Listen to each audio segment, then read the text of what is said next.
Spoon, written by Amy Krouse Rosenthal, illustrated by Scott Magoon.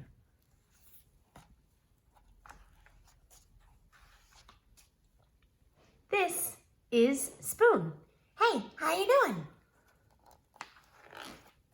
This is Spoon's family. Hello, how you doing? Oh, darling, it's nice to meet you. Nice to meet you. Stand up. You're not measuring straight up. Just stand up. Oh my goodness, it's so embarrassing. On Sunday, Spoons goes to his Aunt Silver's house. He has to be on his very best behavior there. She is very fancy and proper. Goodbye, darling. Ta-ta. Be sweet and don't tarnish.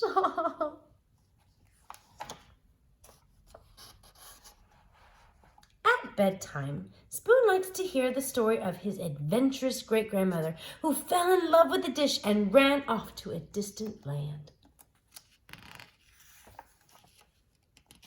Lately, though, Spoon has been feeling blue. What's wrong? Asked his mother. You look a little bent out of shape.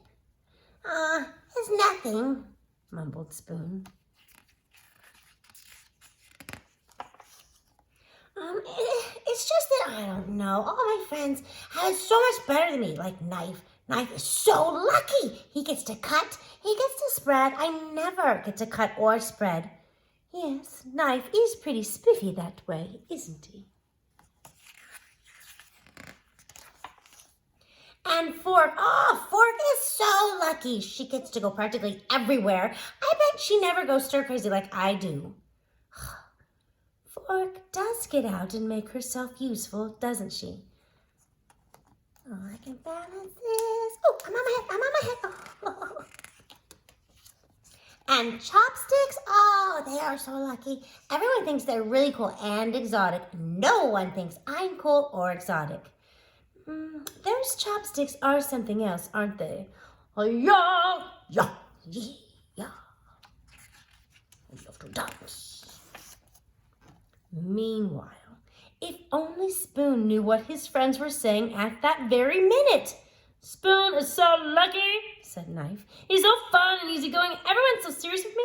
No one ever is allowed to be silly with me like they are with Spoon. Clang, clang, clang, clang, clang, clang, clang. Spoon is so lucky, said Fork. He gets to measure stuff like no one ever does that with me. Ugh. Spoon is so lucky, said Chopsticks. He could go places by himself. We could never function apart. That night, after bedtime stories, Spoon's mom turned off the light, tucked him in, and said, You know, Spoon, I wonder if you realize just how lucky you are. Your friends will never know the joy of diving headfirst into a bowl of ice cream. Yeah, that is true. It's so cold. They'll never know what it feels like to clink against the side of a cereal bowl. They'll never be able to twirl around in a mug or relax in a hot cup of tea. Hi. How you doing down there? Kind of warm.